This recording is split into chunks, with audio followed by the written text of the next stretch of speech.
ছাত্রছাত্রী, আজকে আমরা আলোচনা করে দেব জাতীয় শিক্ষানীতি অর্থাৎ ন্যাশনাল এডুকেশন পলিসি অনুযায়ী দ্বিতীয় সেমিস্টার মাইনর বাংলা কী ধরনের প্রশ্নপত্র 2024 সালে সেকেন্ড সেমিস্টারে আসতে পারে, সেই প্রশ্নপত্রের ধরনটা আমরা আজকে আলোচনা করে দিচ্ছি। আপনারা চুপ করে আমাদের এটা দেখুন।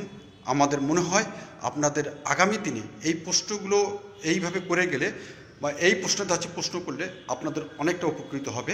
সেই প্রশ্নগুলো আজকে আমরা আলোচনা করে দিচ্ছি। নমস্কার, আপনারা দেখছেন শিষ্যের কবিতা সুন্দরবন ইউটিউব চ্যানেল।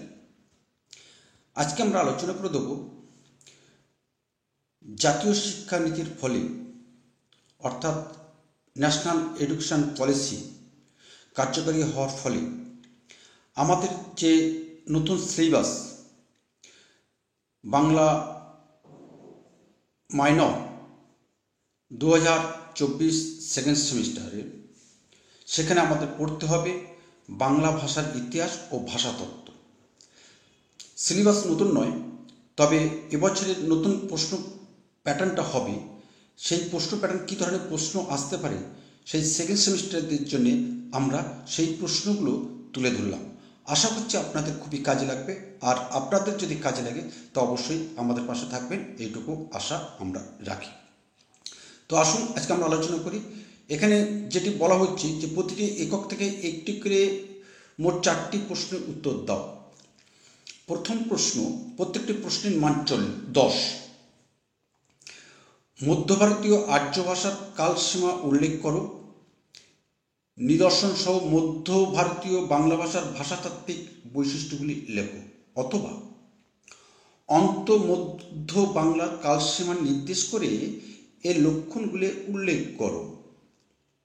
একক 2, বরেন্দ্রী উপভাষা কোন অঞ্চলে প্রচলিত?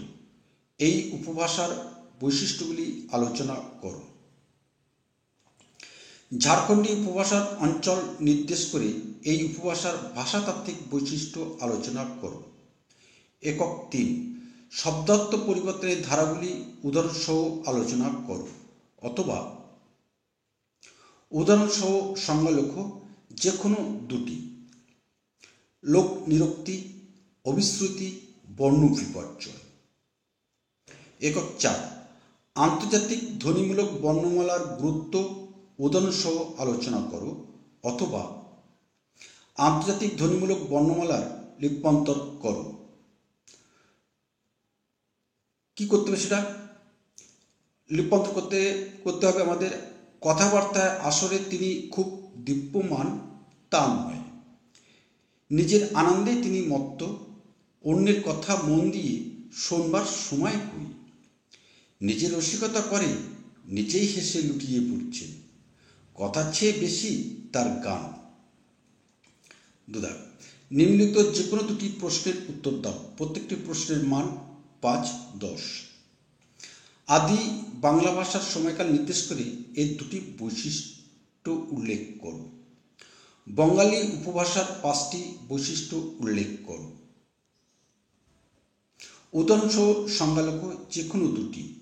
অর্থবিস্তার, বিষমী ভবন, সাদৃশ্য।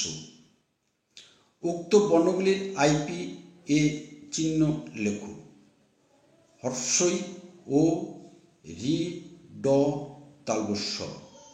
এই ছিল আমাদের দ্বিতীয় সেমিস্টার মাইনর বাংলা প্রশ্নপত্রের প্যাটার্ন। অর্থাৎ এরকম ধরনের প্রশ্ন আপনাদের আসবে, সেই আপনারা যাতে পরীক্ষার প্রস্তুতি নিতে পারেন সেই কারণে আমরা আপনাদের সামনে এই প্রশ্নগুলো তুলে ধরলাম। আশা করছি আপনাদের খুবই কাজে লাগবে, এবং আপনাদের যদি কাজে লাগে অবশ্যই আমাদের পাশে থাকবেন, এইটুকু আশা আপনাদের কাছে রাখি। নমস্কার।